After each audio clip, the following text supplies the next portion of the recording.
आलोक शर्मा, ये कार्रवाई भ्रष्टाचार के खिलाफ हो रही है, इसीलिए आपके पेट में दर्द हो रहा है। आप अडानी का मुद्दा उठाने लगते हैं, अपने गिरेबान में नहीं झांकते कि भ्रष्टाचार के आरोप आप पर कितने लगे हुए हैं और कितने केसेस चल रहे हैं। देखिए संदीप भाई, सबसे पहला तो सवाल मेरा आज आपके सबसे बड़ा सवाल के माध्यम से बीजेपी पूरी से है और सरकार से, कौन सी एक जांच ऐसी है जो मोदी जी ने शुरू की 2014 के बाद और वो समाप्त हो गई और उसमें कन्विक्शन हो गए। एक भी जांच अगर ऐसी हो तो गुरु मुझे बता कर जाइएगा। मैं 10 जांच ऐसी बताऊंगा जो पिछली सरकार में शुरू हुई और इस सरकार ने क्लीन चिट दी। और उसमें सबसे बड़ा उदाहरण 2G का था, जिस 2G के लिए कहा गया कि 1,76,000 करोड़ का घोटाला हुआ, उसमें बाद में एक भी कहीं पर भी कोई घोटालेबाज को जेल में नहीं डाला गया।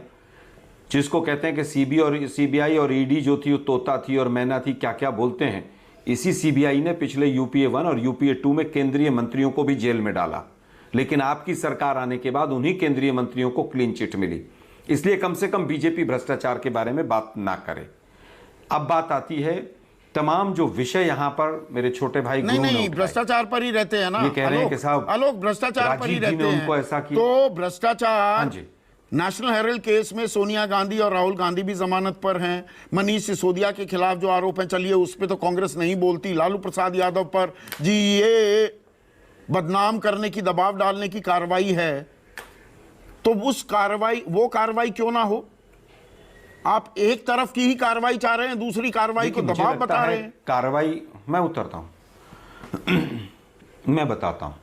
नेशनल हेराल्ड का केस मोदी जी ने दर्ज नहीं किया, वो भी हमारे समय में दर्ज हुआ। दूसरी चीज, 13 साल हो गए, 12.5 साल, उसमें अभी भी प्रिलिमिनरी इंक्वायरी चल रही है। केवल इलेक्शन से पहले दामाद श्री पुस्तक आती है और उसके बाद कुछ नहीं होता है। इलेक्शन से पहले रॉबर्ट वाड्रा जी को जयपुर में ईडी तलब करती है, उसके बाद 4 साल हो गए क्योंकि अब चुनाव नहीं था लोकसभा का, उसके बाद कुछ नहीं होता है।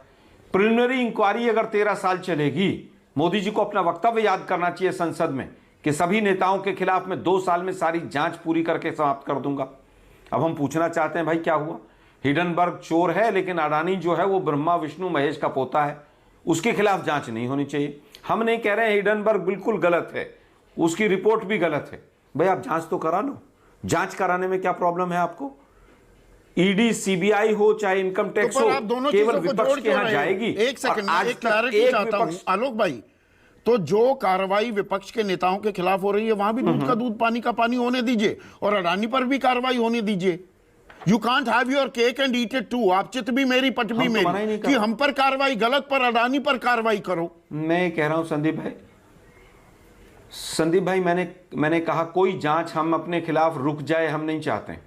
हम चाहते हैं 13 साल से जो प्रिलिमिनरी इंक्वायरी जांच एजेंसी कर रही है, मेरे और आपका टैक्स पेयर्स का पैसा लेकर वो तनख्वाह लेती है और बीजेपी का पपट बन के काम करती है। हमारा सवाल ये है, क्या ये सवाल है गलत है?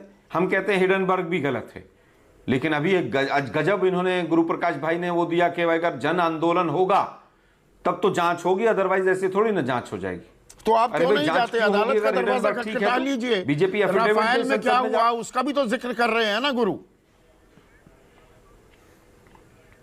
देखिए मैं कहता हूं राफेल के अंदर क्या हुआ, किसी ने जांच की क्या? शनिवार से लेकर इतवार में जो एफिडेविट बदला गया, क्या राफेल की किसी ने जांच की?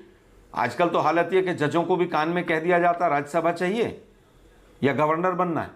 पेगासस में क्या हुआ? सुप्रीम कोर्ट की क्या टिप्पणी है कि केंद्र सरकार ने हमारे साथ कोऑपरेट नहीं किया।